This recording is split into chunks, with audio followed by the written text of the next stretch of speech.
தமிழில் முதல் பக்தி சேனல் சாய் டிவி.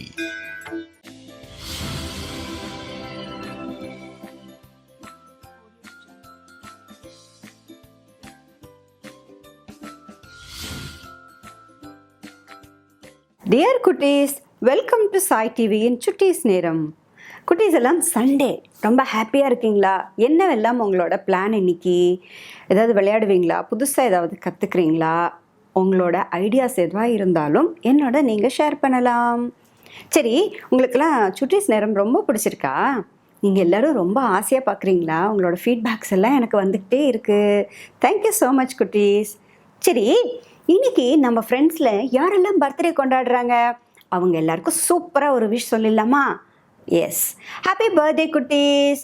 இனிய பிறந்த நாள் நல்வாழ்த்துக்கள் சாய் டிவியோட சார்பாக. சரி, இந்த பக்தி கதைகளில் நம்ம என்ன கேட்டுக்கிட்டு இருக்கோம்? எஸ், ராமாயணம் கேட்டுக்கிட்டு இருக்கோம் இல்லையா? ராமாயணம் முன்னாடிலாம் நீங்கள் கொஞ்சமாக புக்கில் படிச்சிருப்பீங்க, இல்லை யாராவது சொல்லி ஏதாவது கேட்டிருப்பீங்க. ஆனால் வால்மீகி எழுதின ராமாயணத்தை அப்படியே உங்களுக்கு நான் கதையாக சொல்லிக்கிட்டு இருக்கேன். ஸோ தட் இதை நீங்கள் மிஸ் பண்ணாமல் கேட்டிங்கன்னாக்க முழுக்க ராமாயணம் நீங்கள் தெரிஞ்சுக்கலாம். நீங்கள் எங்கேயுமே மிஸ் பண்ணாமல் கரெக்டாக ஒரு எபிசோடு மிஸ் பண்ணாமல் கேட்கணும். சரியா குட்டீஸ்? சரி, இப்போது நம்ம எது வரைக்கும் பார்த்துருக்கோம்? நம்ம இப்போ ஆரண்ய காண்டத்தில் இருக்கோம். ஆரண்யம்னா என்ன? ஃபாரஸ்ட். எஸ், காட்டில் ராமர் லக்ஷ்மணர் எப்படி காட்டுக்கு போனாங்க, அப்போ காட்டில் அவங்க இருக்கும்பொழுது என்ன நடந்தது, இது எல்லாம் தான் இந்த ஆரண்ய காண்டத்தில் நம்ம பார்க்குறோம். சரி, எதோட விட்டுருக்கோம் நேத்திக்கு? எஸ், பொய்மான் வந்தது. பொய்மான்னா என்ன? மாரீசன் மான் மாதிரி டீர் மாதிரி வந்தாங்க. அப்போ என்னாச்சு? சீதை அந்த மான் எனக்கு வேணும் அப்படின்னு கேட்டாங்க. அதுக்காக ஞாபகம் வந்துடுச்சா? எஸ், அதுலேருந்து கண்டினியூ பண்ண போகிறோம். சரியா? நான் என்ன சொன்னேன்? ராவணன் மாரீசனோட சேர்ந்து ஒரு பிளான் பண்ணாரு அப்படின்னு சொன்னேன் இல்லையா? என்ன பண்ணினா இந்த ராவணன்? பண்ணினான்னு சொல்லுவோம் இல்லை, கெட்டவர் இல்லையா? அதனால இந்த ராவணன் என்ன பண்ணினான் அப்படின்னாக்க சீதையை கொண்டு போகணும்னு முடிவு பண்ணிட்டான். அதுக்காக என்ன பண்ணினான்னா மாரீசனை துணைக்கு கூப்பிட்டான். மாரீசன் யார் அப்படின்னாக்க ராவணனோட ஃப்ரெண்டு, சைல்டுஹுட் ஃப்ரெண்டு. இந்த மாரீசனை தான் ஹெல்ப்புக்கு கூப்பிடுறான். ஏன் மாரீசனை ஹெல்ப்புக்கு கூப்பிடுறான்னாக்க பல அரக்கர்களில் மாரீசனுக்குன்னு ஒரு ஸ்பெஷல் குவாலிட்டி உண்டாம்.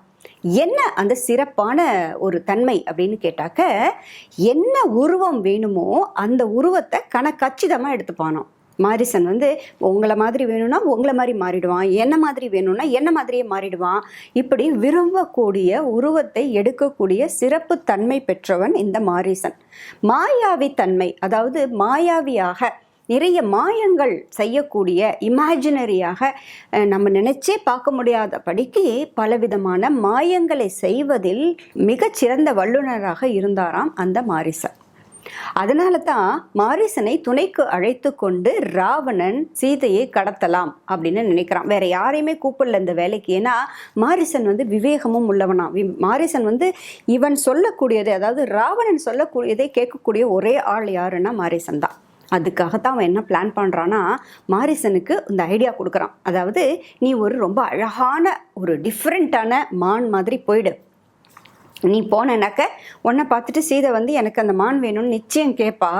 அப்படி கேட்கும் பொழுது ராமன் இந்த மானை பிடிப்பதற்காக காட்டிற்குள்ளே ஓடி வருவான். நீ மானாக போய் மறைந்து போயிடு காட்டுக்கு. ரொம்ப தூரம் ராமனை அழைத்து கொண்டு போயிடு. போனதுக்கப்புறம் நீ எங்கே வேணால் போய்க்கோ, எனக்கு உன்னை பற்றி கவலையே கிடையாது. நான் சீதையை கடத்தி கொண்டு இலங்கைக்கு சென்று விடுவேன் அப்படின்னு ராவணன் ஐடியா கொடுக்குறான் மாரீசனுக்கு. அப்போ மாரீசன் சொல்கிறான், நான் ஏற்கனவே முன்பு ஒரு தடவை தண்டகவனத்தில், அதாவது ஒரு காட்டில் பிரம்ம ரிஷி, நம்ம இவர் இருக்கார் இல்லையா, யார்? விஸ்வாமித்திரர். ஞாபகம் வந்துச்சு அவங்களுக்கு? பாலகாண்டத்தில் நம்ம கேட்டோம். விஸ்வாமித்திரர் யாகங்கள் செய்து கொண்டிருந்தார். அந்த யாகத்தை நாங்கள் எல்லாரும் போய் அந்த யாகத்தை எல்லாத்தையும் கெடுத்து கொண்டிருந்தோம். இறைச்சி, தண்ணீர் இதெல்லாம் ஊற்றுவோம். இது எங்களுக்கு ரொம்ப பழக்கமாக இருந்தது. முனிவர்களை எல்லாம் அடித்து சாப்பிட்டு கொண்டிருந்தோம். அந்த சமயத்தில் விஸ்வாமித்திரர் ராமர் லக்ஷ்மணரை அழைத்து கொண்டு வந்தார் தன்னுடைய யாகத்தை காக்கும் பொருட்டு. தசரதனே வரேன் அப்படின்னு சொன்ன பொழுது விஸ்வாமித்திரர் ராமர் லக்ஷ்மணர் தான் அழைத்து கொண்டு வந்தார். அவர்கள் ராமர் ஒரே ஒரு பானம் தான் விட்டார், ஒரே ஒரு அம்பு தான் எடுத்து விட்டார். அதில் என்னுடன் சுபாகு இறந்து போய் விட்டான். நான் 100 யோஜனை தூரம் தாண்டி ஒரு கடல்ல போய் விழுந்தேன், மூர்ச்சையாகிட்டேன். அதுக்கப்புறம் ரொம்ப நாள் கழித்து தான் நான் இலங்கைக்கு நீந்தி வந்தேன். அவ்வளவு பெரிய பராக்கிரமம், அவ்வளோ பெரிய வீரர் இந்த தசரதரின் குமாரன் ஸ்ரீராமன். ஆகையினால அவனுடைய மனைவியை போய் நீ கடத்தணும்னு நினைக்கிற. ராமனை வெல்வது என்பது ஈஸியான காரியமே கிடையாது, அவ்வளோ சுலபமான விஷயம் அல்ல அது. ஆகையினால உனக்கு இந்த புத்தி எங்கிருந்து வந்தது? உனக்கு நல்ல புத்தி வேண்டும், அதனால இது வேண்டாம் ராவணா அப்படின்னு முதல்ல மாரிசன் அறிவுரை கூறுகிறான். யாருக்கு? ராவணனுக்கு. கேட்டானா ராவணன்? இல்லையே. ராவணன் ஒன்று என்ன சொல்கிறான்? நான் உன்னிட்ட அறிவுரை கேட்கறதுக்காக வரல, நான் உன்னை வான்னு தான் கூப்பிட்ருக்கேன், நீ எதுக்கு தேவையில்லாமல் எனக்கு அட்வைஸ் பண்ணிக்கிட்டு இருக்க அப்படின்னு ராவணன் கேட்குறானோ. அப்போது மாரிசன் திரும்ப சொல்கிறான், இன்னும் ஒரு விஷயம் நான் சொல்கிறேன் கேளு. அதற்கு பிறகு சமீபத்தில் நான் என்ன செஞ்சேன்னாக்க தண்டகாரண்யம் அப்படின்னு ஒரு இடத்துல நானும் இன்னும் இருவரும் சேர்ந்து அவர்கள் இருவரும் மான்களாக நான் ஒரு பெரிய மானாக உருவெடுத்து அந்த வனத்தில் நாங்கள் சுற்றி கொண்டு திரிவோம். எப்பெல்லாம் எந்த ஒரு முனிவரை தனியாக பார்க்கிறோமோ உடனே அந்த முனிவரை நான் சென்று தாக்குவேன், தாக்கி அந்த முனிவரை நான் தின்று விடுவேன். நிறைய முனிவர்கள் வாழ்ந்து கொண்டிருந்தார்கள். இப்படித்தான் நாங்கள் சாப்பிட்டு கொழுத்து போய் மான்களாகவே அலைந்து கொண்டிருந்தோம். அந்த சமயத்தில் நான் ராமனது கண்களில் பட்டுவிட்டேன். ஸ்ரீராமர் ஒரே ஒரு அம்பு தான் விட்டார். அந்த அம்பில் அந்த 2 மான்கள், என்னுடன் வந்த மற்ற 2 அரக்கர்களும் கொல்லப்பட்டு விட்டனர். அவர்கள் இருவரும் இறந்து விட்டனர். நான் மயிரிழையில் உயிர் தப்பி ஓடி வந்தேன். என்னுடைய உயிரானது காக்கப்பட்டது. அன்றிலிருந்து சகவாசமே வேணாம், இந்த எண்ணமே வேண்டான்னு இந்த பாரு நான் ஆசிரமத்தை அமைத்து கொண்டு இப்படி நான் வாழ்ந்து கொண்டிருக்கிறேன். என்ன போய் நீ கூப்பிடுறியே ராவணா? உனக்கு ஸ்ரீராமரது பராக்கிரமத்தை பற்றி தெரியாது. ராமர் நேர்மையானவர். எந்த ஒரு சின்ன பிராணிகளுக்கு கூட தீங்கு செய்யணும்னு நினைக்க மாட்டார். 5 புலன்களையும் அடக்கியவர். அவரை மாதிரி ஒரு உத்தமரை நீ எந்த உலகம் சென்றாலும் பார்க்க முடியாது. மகாவீரர் அவர். அவரிடம் போய் நீ ஏன் பகைமையை வளர்த்து கொள்கிறாய் அப்படின்னு திரும்ப அறிவுரை புத்திமதி சொல்கிறானா மாரேசன். இப்பொழுது ராவணனுக்கு பயங்கர கோபம் உச்சமாயிடுச்சு. உடனே ராவணன் என்ன சொல்கிறான்? உன்னுடைய அறிவுரையெல்லாம் நீயே வச்சுக்கோ, இப்போ நீ வரப்போறியா இல்லையா? நீ வரலைனாக்க நானே உன்னை கொன்று விடுவேன். நீ என்ன பண்ண போகிற? நீ வந்தினா அட்லீஸ்ட் நீ உயிரோடையாவது இருக்கலாம், நீ வரலைன்னா இந்த நிமிஷமே உன்னை நான் கொன்னுடுவேன் அப்படின்னு ராவணன் சொல்லி மிரட்டுறானான். அப்போது உடனே யோசிக்கிறான் இந்த மாரீசன். அரக்கர் தலைவனாக இருக்கக்கூடிய இந்த ராவணன் நினைத்ததை செய்யக்கூடியவன், நிச்சயமாக நம்மை கொன்று விடுவான் அப்படின்னு அவனுடைய புத்தியை பற்றி தெரியும். அவன் ரொம்ப கோபக்காரன், ஆத்திரக்காரன், நினைத்ததை செய்யக்கூடியவன். அதே சமயம் கொன்னுடுவேன்னு சொன்னால் நிச்சயமாக கொன்னுடுவான், அதில் எந்த சந்தேகமும் கிடையாது. எதற்காக இவன் கையால் நம்ம சாகணும் அப்படின்னு மாரீசன் யோசிக்கிறானா. நம்ம ஏற்கனவே 2 முறை ராமர் கையால் தப்பிச்சு வந்துட்டோம். ராமர் ஏதோ நமக்கு நல்லது பண்ணணும்னு நினச்சி நம்மளை விட்டுருக்காரு. அப்படி இல்லைன்னா ராமரோட பானம் என்னைக்கோ நம்மை கொன்றிருக்கும். ஏதோ காரணத்தினால ராமர் விட்டுருக்காரு. இனியும் நம் ராமரிடமே சரணடைவோம், அவரிடமே சரணாகதி என்று அவரிடமே அவர் மூலமாகவே நம்முடைய உயிர் போகட்டும் என்று எண்ணிக்கொண்டு தான் மாரீசன் ராவணனுடன் வர சம்மதிக்கிறான். இவர்கள் இருவரும் தான் சீதையினுடைய ஆசிரமத்தின் அருகில் ஒரு தேரில் கிளம்பி வராங்க. பல பிரதேசங்களை கடந்து, பல காடுகளை மலைகளை கடந்து அவர்கள் இருவரும் தேரில் கிளம்பி அங்கே வருகிறார்கள். ஒரு பறக்கக்கூடிய தேராக இருக்கு. அதுலேருந்து தானே இலங்கையிலேருந்து கிளம்பி வருகிறான் ராவணன். அந்த தேரில் கிளம்பி அவர்கள் இருவரும் ராமர் லக்ஷ்மணர் தங்கி இருக்கக்கூடிய பஞ்சவடி ஆசிரமத்திற்கு அருகில் கொண்டு ஒரு மறைவான இடத்துல அந்த தேரை நிறுத்தி இப்போதுதான் மானாக மாறி போய் ராமர் பின்தொடர்ந்து ஓடிக்கொண்டு இருக்கிறார். இதைத்தான் நம்ம பார்த்துருக்கோம். சரி, அதற்கு பிறகு என்ன ஆயிற்று? சீதை பதட்டத்தில் இருக்கா. என்ன காரணம்? ஏ ராமா, ஏ லக்ஷ்மணா அப்படிங்கிற குரல் கேட்டது இல்லையா? அந்த ஒரு மாரீசன் ராமருடைய குரலிலேயே கத்துகிறான் இல்லையா? மாரீசன் ராமருடைய குரலிலேயே கத்தும் பொழுது அந்த சத்தத்தை கேட்கிறாள் சீதை. எங்கே இருக்காவ? சீதை பஞ்சவடியில் அவங்க தங்கி இருக்கக்கூடிய ஆசிரமம், பர்ணசாலை அப்படின்னு சொல்லக்கூடிய அந்த குடிசை, ஹட். அந்த ஹட்டுக்குள்ளே சீதை இருக்கா, லக்ஷ்மணர் இருக்காரு. இந்த குரல் மட்டும் சீதைக்கு கேட்குது. உடனே சீதை அப்படியே பதப்பதச்சு போயிடுறா. அவளுக்கு அப்படியே உடம்பெல்லாம் நடுங்குதான். உடனே கேட்குறா, லக்ஷ்மணா நீ ஏன் போகலையா? உங்கள் அண்ணா ஏதோ ஆபத்தில் இருக்கார் போல இருக்கு, சீதா லக்ஷ்மணான்னு கத்துறார் பாரேன் அப்படின்னு இவள் கேட்கிறாள்.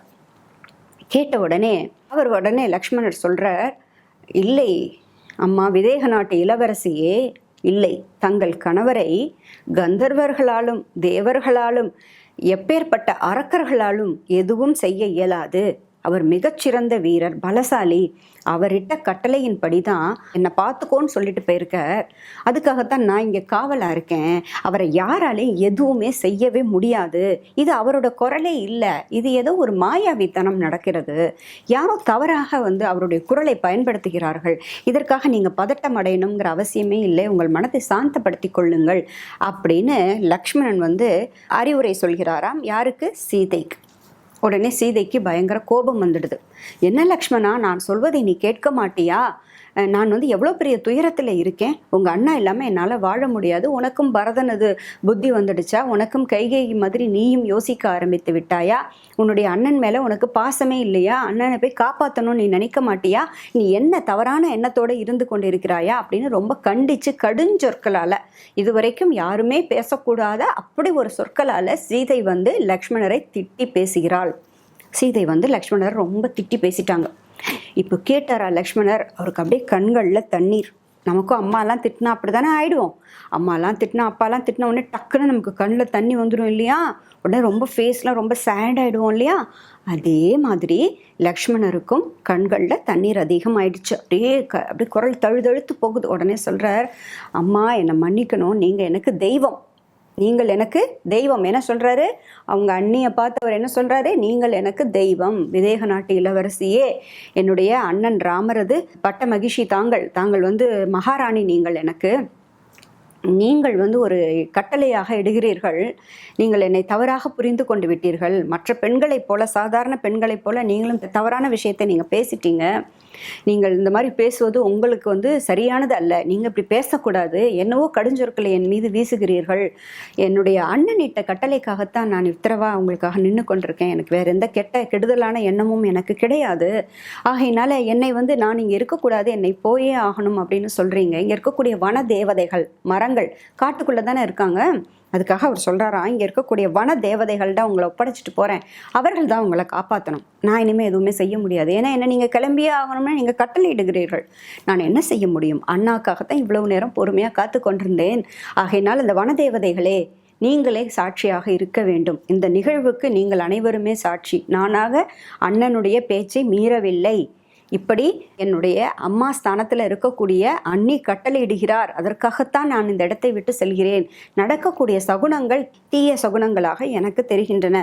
இந்த தீய சகுனங்களின் காரணமாகவே நான் மிகவும் மன வருத்தத்துடன் இந்த இடத்திலிருந்து வெளியேறுகிறேன். திரும்பி வரும்பொழுது மீண்டும் உங்களை காண்போமா என்பது எனக்கு நிச்சயமற்றதாக தோன்றுகிறது அப்படின்னு லக்ஷ்மணர் சொல்லிட்டார் முன்னாடியே. நான் திரும்பி வரும்போது நீங்கள் இங்கே இருப்பீங்களா என்னன்னே எனக்கு தெரியலம்மா அப்படின்னு சொல்கிறார் சீதையை பார்த்து லக்ஷ்மணர். சொல்லிட்டு, நான் அண்ணனிட்ட கட்டளைக்காக நான் இங்கே காத்து கொண்டு இருந்தேன். இனி அதில் பிரயோஜனம் இல்லை. நீங்கள் இவ்வளோ கடுஞ்சொற்களை சொல்லிட்டீங்க, அதனால் நான் இங்கேருந்து கிளம்பி போகிறேன். பாதுகாப்பாக இருங்கள் அப்படின்னு சொல்லிட்டு, உங்களை அனைத்து தேவதைகளும் காக்கட்டும் அப்படின்னு சொல்லிட்டு அங்கிருந்து கிளம்பி போகிறாராம் லக்ஷ்மணர். யாரை தேடிக்கொண்டு போகிறார்? ஸ்ரீராமரை தேடிக்கொண்டு போகிறார். ராமர் எங்கே போனார்? காட்டுக்குள்ளே ராமர் மானை தேடிக்கொண்டு ஓடி இருக்கார் இல்லையா? அதற்காக லக்ஷ்மணரும் அதே வழியில் கிளம்பி போய்விட்டார். இப்போது சீதை மட்டும் அந்த பர்ணசாலையில் தனியாக அந்த குடிசைக்குள் இருக்கிறார். இப்பொழுது இந்த ஒரு நிகழ்விற்காகத்தான் காத்து கொண்டிருந்தான் ஒருவன். யார் அவன்? ராவணன். அந்த ராவணன் உடனே என்ன பண்றானா, தன்னுடைய உருவத்தை மாற்றிக்கொள்கிறான். எப்படி அந்த உருவத்தை மாற்றிக்கொள்கிறான் அப்படின்னாக்க, ஒரு சன்னியாசி போல. சன்னியாசினாக்க சேஜஸ்லாம் நீங்கள் பார்க்கலாம் எப்படி இருப்பாங்கன்னு. அதாவது காவி கலரில் உடை போட்டுக்கொள்கிறான். கையில் தண்டம் எடுத்துக்கொள்கிறான். திருவோடு எடுத்துக்கிறான். பிக்ஷை கேட்கறதுக்காக திருவோடு அப்படின்னு சொல்லுவாங்க. அதை நீங்கள் எங்கன்னு கோவிலுக்கெல்லாம் போனீங்கன்னா பார்க்கலாம். அப்பா அம்மாவை கேளுங்க. இதெல்லாம் எப்படி இருக்குங்கிறத அப்பா அம்மாவை கேளுங்க. அப்பா அம்மா உங்களுக்கு காமிப்பாங்க. சரியா? இந்த மாதிரி ஒரு திருவோடு எடுத்துக்கொள்கிறான். எடுத்துக்கொண்டவன் என்ன செய்கிறான் அப்படின்னாக்க, அங்கிருந்து கிளம்பி இந்த ஆசிரமத்திற்கு வெளியில் நிற்கிறான். வெளியில் நின்ற உடனே, அம்மா தாயே எனக்கு பிக்ஷை இடுங்கள் அப்படின்னு ஒரு கபட சன்னியாசியாக நின்று கொண்டிருக்கிறான் ராவணன். உள்ளே இருந்து சீதை பார்த்து கொண்டு வெளியிலேயே தான் நிற்கிறா. உள்ளே இருக்க முடியாது இல்லையா? லக்ஷ்மணன் கிளம்பி போன உடனே பரபரப்போடு சீதை நின்று கொண்டிருக்கிறாள். அவளை பார்த்த உடனே அவன் பேச ஆரம்பிக்கிறான். யாரு? ராவணன். இந்த சன்னியாசி வேடத்தில் இருக்கான் இல்லையா? அந்த ராவணன் பேச ஆரம்பிக்கிறான். சரிம்மா, நீ யாரு? இவ்வளவு அழகாக இருக்கிறாயே, அப்படின்னு சீதையினுடைய உருவத்தை வர்ணிக்க ஆரம்பிக்கிறான். சிவந்த உடலுடன் மஞ்சள் நிற ஆடையுடன் இருக்கிறாயே, தேவதை போல காட்சியளிக்கிறாயே, நீ யாராவது தேவர்களை மணந்து கொண்டிருக்கிறாயா? கந்தர்வ உலகத்திலும் சரி, எந்த லோகத்திற்கு சென்றாலும் சரி, உன் மாதிரி ஒரு அழகியை பார்க்கவே முடியாது. ரொம்ப அழகியா இருக்கியே, நீண்ட கூந்தலுடன் இருக்கிறாயே, இவ்வளவு ஒரு அழகான பெண்ணாக இருக்கிறாயே, உன்னை நான் எங்கேயுமே பார்க்கவே முடியாது. இந்த மாதிரி ஒரு அழகான பெண்ணை எங்கேயுமே பார்க்க முடியாது. இப்படிப்பட்ட அழகான பெண் அரசவைகள், அதாவது அரசர்களது மாளிகைகளிலும் நந்தவனத்திலுமே இருக்க வேண்டியவர்கள். இப்படி காட்டில் இருக்க வேண்டியவர்களே அல்லவே, நீ எப்படி தண்டகாரண்யத்திற்கு வந்தாய் அப்படின்னு முதலாக பார்த்த உடனே கேட்கிறானாம். இப்பொழுது சீதை என்ன பண்ணி கொண்டிருக்கா? லக்ஷ்மணர் போன பாதையே பார்த்துட்டு இருக்கா. அவள் உடம்பெல்லாம் பதட்டத்தில் இருக்கு, நடுங்கி கொண்டிருக்கிறாள். என்ன ஆயிற்றோ ராமருக்கு தெரியவில்லையே என்ற அச்சத்திலேயே சீதை நின்று கொண்டிருக்கிறாள். இவள் சொல்வதையே காதிலே கேட்கல. இருந்தாலும் அவளுக்கு உள்ளுக்குள்ள ஒரு பயமா, என்னன்னாக்க எதிர்பாராத விருந்தினராக வந்திருக்கிறாரே இந்த சன்னியாசி, யாராவது முனிவராகவும் இருக்கக்கூடும். அவரை நம்ம மதிக்கலை, உபசரிக்கவில்லை என்றால் நமக்கு ஏதாவது சாபம் கொடுத்து விட்டு போய்விடலாம் அப்படிங்கிற ஒரு அச்சம் சீதைக்குள்ளே இருக்கான். ஏன்னா அவள் 10 வருஷமா இருக்கா இல்லையா காட்டுக்குள்ளேயே. அதனால் பலவிதமான முனிவர்கள் சன்னியாசிகளை அவள் பார்த்து கொண்டிருக்கிறாள் இல்லையா, தவசிகள் எல்லோரையும். அதனால சீதைக்கு அந்த எண்ணம், பயம் அச்சம் சீதைக்கு. அதனால சீதை என்ன பண்ணுறாலாம், அவருக்கு பதில் சொல்லி கொண்டே இருக்கா. அமருங்கள் அப்படின்னு ஒரு ஆசனத்தை கொண்டு போடுறா. போட்டு அமர சொல்கிறாள். அவருக்கு சாப்பிடுவதற்காக உபசரிக்கிறாள். உங்களுக்கு என்ன வேணும், சாப்பிட்றதுக்கு என்ன வேணும், உங்களுக்கு நீர் வேணுமா, உணவு வேணுமா, என்ன வேணும் அப்படின்னு உபசரிக்கிறாளாம். உபசரித்து விட்டு அவள் பேச ஆரம்பிக்கிறாள். நான் விதேக நாட்டை ஆண்டு கொண்டிருக்கக்கூடிய, அதாவது ஜனகரது மகள், நான் மிதிலா நகரத்தை ஆண்டு கொண்டிருக்கக்கூடிய அரசரான ஜனகரது மகள், என்னுடைய பெயர் சீதை அப்படின்னு சொல்லிட்டு, நான் இஷ்வாகு வம்சத்தில் நான் திருமணம் செய்து கொண்டு சென்றேன், அந்த குடும்பத்துக்கு தான் நான் போனேன் அப்படின்னு சொல்ல ஆரம்பிக்கிறார். என்னுடைய கணவரது பெயர் ஸ்ரீராமர், அவர் தசரதரது குமாரர், அவர் மிகச்சிறந்த வில்லாளி, அவர் மிகச்சிறந்த பராக்கிரமசாலி. நாங்கள் திருமணமாகி 12 ஆண்டுகள் அயோத்தியில் வாழ்ந்தோம். 13வது ஆண்டு என்னுடைய கணவருக்கு முடிசூட்ட வேண்டும், பட்டம் சூட்ட வேண்டும் என்று என்னுடைய மாமனார் தசரதர் அவர்கள் முடிவு செய்த பொழுது அவரிடம் இருந்து 2 வரங்களை ஞாபகப்படுத்தி சிற்றன்னை கைகையினால் காட்டிற்கு அனுப்பப்பட்டோம் அப்படின்னு சொல்லிட்டு அதை இன்னும் கொஞ்சம் விளக்கமாக சொல்கிறாளாம் சீதை. அதாவது எப்பொழுதோ ஒரு முறை 2 வரங்களை கேட்டிருந்தார். அதில் 2 வரங்களில் ஒன்று ராமர் வனவாசம் செல்ல வேண்டும், 14 வருடங்கள் ராமர் காட்டிற்கு செல்ல வேண்டும். 2வது வரமாக பரதன் நாட்டை ஆள வேண்டும், கைகையினுடைய மகனாகிய பரதன் நாட்டை ஆள வேண்டும் என்ற 2 வரங்களையும் தசரத விருப்பத்திற்கு மீறி, தசரதற்கு அதில் விருப்பமே இல்லை, அதை மீறி கைகையை கேட்டாள். அதற்காக கைகேயி நிர்பந்தப்படுத்தினார் அப்படின்னு சொல்றாளாம் மாமியாரை பத்தி. யார்கிட்ட? ராவணன் கிட்ட. யார் சொல்றா? சீதை. ஆகையினால தசரதரது அவர் கொடுத்து விட்டார் வரம் என்பதற்காக, என் மாமனார் வரம் கொடுத்துட்டார், அந்த வரத்தை காப்பாற்ற வேண்டும் என்ற ஒரே காரணத்திற்காக என் கணவர் வனம் வந்திருக்கிறார். அவருடன் அவருடைய தம்பி லக்ஷ்மணரும் வந்திருக்கிறார். லக்ஷ்மணன் புலி போன்றவன் அப்படின்னு லக்ஷ்மணனை பற்றியும் குறிப்பிடுகிறாளாம் சீதை. அவருடன் நானும் கிளம்பி வந்தேன். நாங்கள் இங்கு 10 ஆண்டுகள் கழிந்து விட்டன. இப்பொழுது பஞ்சவடியில் தங்கி வசித்து கொண்டிருக்கிறோம். என்னுடைய கணவர் சில மிருகங்களை வேட்டையாடுவதற்காக வெளியே சென்றிருக்கிறார். என்னுடைய கணவர் ராமரும் லக்ஷ்மணரும் இருவருமாக வெளியே சென்றிருக்கிறார்கள். என் கணவருடன் லக்ஷ்மணரும் சேர்ந்து இப்பொழுது வந்து விடுவார். நீங்கள் சற்று நேரம் இருக்க முடியுமானால் தங்கிவிட்டு அமர்ந்து நீங்கள் என்னுடைய உபசரிப்பை ஏற்றுக்கொண்டு என் கணவர் வந்தவுடன், அவ என்ன சொல்றா, என் கணவர் வந்தவுடன் என் கணவரை சந்தித்து விட்டு தாங்கள் செல்லலாம் அப்படின்னு சொல்லிட்டு தங்களது ஊரையும் தங்களது பெயரையும் எனக்கு சொல்ல முடியுமா அப்படின்னு சீதை இத்தனை பதட்டத்திலும் இவ்வளவு தெளிவாக அத்தனையும் சொல்லி உங்களது பெயரை சொல்லுங்கள் அப்படின்னு சொல்லி சீதை கேட்கிறாள். இப்பொழுது ராவணன் தன்னை பற்றி சொல்ல ஆரம்பிக்கிறான். நான் அரக்கர்களின் தலைவன் ராவணன். என்னுடைய தவத்தினுடைய வலிமையினால சிறந்த வரங்களை பெற்றுள்ளேன். அதன் காரணமாக அனைத்து உலகங்களும் எனக்கு அடிமையாக உள்ளன. இந்திரன் முதற்கொண்டு அத்தனை கிரகங்களும் என்னுடைய ஆட்சிக்கு கட்டுப்பட்டு நான் சொல்வதற்கு ஏற்ப அனைவரும் இயங்குகிறார்கள். நான் சொன்னால் அந்த இடத்துல என்ன நடக்கணுமோ அது நடக்கும். நான் குபேரனையே வென்றவன். அப்படின்னு சொல்லி ராவணன் வந்து தன்னை பற்றி அறிமுகப்படுத்தி கொள்கிறானாம். அறிமுகப்படுத்தி கொண்டவன் உடனே என்ன சொல்கிறான், உன்னை பார்த்த மாத்திரத்தில் நான் உன் மீது ஆசைப்பட்டு விட்டேன். நீ இல்லாமல் என்னால் இருக்க இயலாது இனி. சீதை, உன்னுடைய அழகு என்னை மிகவும் கவர்ந்துள்ளது. எனக்கு பல மனைவிகள் இருக்கின்றனர். நான் இலங்கை என்ற மாநகரில் மலையின் மீது மிகப்பெரிய அரண்மனை வச்சுருக்கேன். அந்த அரண்மனையில் எனக்கு பல மனைவிகள் இருக்காங்க. ஆனால் யாருமே இப்போது என்னோட நினைவில் இல்லை. யாரையுமே என்னால் ஞாபகத்தை கூட கொண்டு வர முடியல. ஏன்னா நீ மட்டும்தான் என்னுடைய நினைவில் இருக்க. உன்னையே நான் எனது மனைவியாக ஆக்கிக்கொள்ளணும் அப்படின்னு நான் நினைக்கிறேன், ஆசைப்படுறேன். உனக்கு கீழே 50,000 பெண்கள் பணிப்பெண்களாக இருப்பார்கள். அத்தகைய மிகப்பெரிய சாம்ராஜ்யம் என்னுடையது. ஆகையினால நீ என்ன பண்ணணும் என்றால், எனக்காக என்னுடன் கிளம்பி என்னுடன் இலங்கைக்கு வந்துவிடு. அங்கு அற்புதமாக ஒரு வாழ்க்கை வந்து நீ வாழ முடியும். நீ எதற்கு இந்த காட்டில் இருந்து சிரமப்படுகிறாய்? ஆகையினால நீ வந்துவிடு என்னுடன் சீதை, உன்னை நான் அழைத்து சென்று விடுகிறேன் அப்படின்னு சொல்கிறான். ஒரே மூச்சில் அவன் சொல்லி முடிக்கிறான். ராவணன் கேட்டுக்கொண்டிருக்கா சீதை. அவ்வளோதான், சீதைக்கு பயங்கர கோபம் வந்துடுத்தான். உடனே சொல்கிறா, என்ன நினைத்து கொண்டிருக்கிறாய்? யாருடன் நீ பேசி கொண்டிருக்கிறாய்? நான் யார் என்று உனக்கு தெரியுமா? என்னுடைய கணவரது பராக்கிரமம் என்னவென்று தெரியுமா? என் கணவர் ஸ்ரீராமரது அவருடைய வில்லுக்கு, அவருடைய ஒரு அம்புக்கு உன்னால் பதில் சொல்ல இயலாது.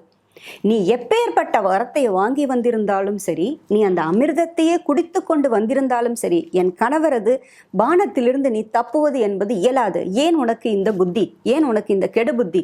எனக்கு என்னுடைய கணவர் ஸ்ரீராமர் மட்டுமே. ஸ்ரீராமரை தவிர வேறு யாரையும் என்னால் நினைத்து கூட பார்க்க முடியாது. வேறு யாரும் எனக்கு கணவராகவும் இருக்க முடியாது. அப்படிப்பட்ட புனிதவளாக நான் என்னை வந்து உன்னுடைய மனைவியாக்கி கொள்ள வேண்டும் என்று துணிந்தாயே, உன்னுடைய கெடு புத்தியை விட்டு நீ சென்று விடு இங்கிருந்து அப்படின்னு சொன்ன உடனே ராவணனுக்கு ரொம்ப கோபம் அதிகமாகி விடுதான்.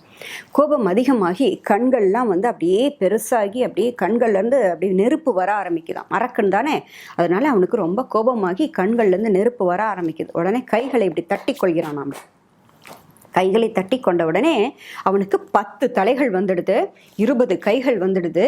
உடனே ராட்சச ஸ்வரூபத்தை எடுத்துக்கிறான் ராவணன். அது வரைக்கும் சன்னியாசி மாதிரி இருந்தான் இல்லையா, இப்போ ராட்சச ஸ்வரூபம் எடுத்துக்கொண்டு, என்னை பற்றி உனக்கு என்ன தெரியும்? காற்றில் நின்று கொண்டு இந்த நான் பூமியை தூக்கி கையில் பிடிப்பேன் தெரியுமா? நான் நினைத்தேன்னா கடலில் ஒரு தண்ணி இருக்காது, எந்த சமுத்திரத்துலேயும் ஒரு தண்ணி இருக்காது. நான் இப்படி பார்த்தேன் என்றால் ஆற்றில் ஓடக்கூடிய நீர் கூட நின்று கொண்டிருக்கும். இலைகள் அசையாமல் அப்படியே இருக்கும். சூரியன் வந்து என்னை பார்த்த உடனே பயந்து கொண்டு நடுங்கி விடுவான். சந்திரன் என்னை கேட்காமல் வெளியே வரவே மாட்டான். எப்பேற்பட்ட பராக்கிரமசாலி தெரியுமா நான்? என்னை பார்த்தா நீ இந்த வார்த்தையை சொன்ன. இப்பொழுதும் உனக்கு சொல்கிறேன் சீதை, நீ பைத்தியம் மாதிரி உளராதே. இப்பொழுதும் உனக்கு ஒரு வாய்ப்பு தருகிறேன். நீ என்னை ஏற்றுக்கொண்டே ஆக வேண்டும். நீ என்னை ஏற்றுக்கொண்டால் நான் உனக்கு விருப்பமில்லாததை நான் செய்ய மாட்டேன். நீ என்னை ஏற்றுக்கொண்டால் அத்தனை பேரை விடவும் உன்னையே நான் மகாராணியாக வைத்துக்கொள்வேன். நீயே என்னுடைய இலங்கையினுடைய அத்தனை விதமான செல்வங்களையும் அத்தனை விதமான அழகையும் நீ அனுபவிக்கலாம். ஆகையினால என்னுடைய இந்த விருப்பத்தை நீ ஏற்றுக்கொள், மறுக்காதே அப்படின்னு அவளை வந்து கோபமாக நெருங்கிக்கிட்ட போகிறான். நீ அவ்வளவு கோபமாக அவளிடம் பேசுகிறான். அப்பொழுதும் சீதை என்ன சொல்கிறாள்? அட மதி கெட்டவனே, உன்னுடைய எண்ணம் வந்து எந்த காலத்திலும் நிறைவேறாது. நீ என்ன நினைத்து கொண்டிருக்கிறாய் அப்படின்னு பேசும்பொழுதே, இனிமே காத்து கொண்டு பலனில்லை, இவளை இனிமே நேரம் ஆகிக்கொண்டே இருக்கிறது அப்படின்னு அவன் உன்னை என்ன செஞ்சான் தெரியுமா? அடுத்த எபிசோடில் பார்க்கலாமா குட்டீஸ்? அது வரைக்கும் நீங்கள் வெயிட் பண்ணணும், சரியா? டாடா. சாய் டிவி நிகழ்ச்சிகள் உங்களுக்கு பிடிச்சிருக்கா? லைக் பண்ணுங்கள், ஷேர் பண்ணுங்கள், கமெண்ட் பண்ணுங்கள், சப்ஸ்கிரைப் பண்ணுங்கள். பக்கத்தில் இருக்கிற பெல் சிம்பலை ப்ரெஸ் பண்ணுங்கள்.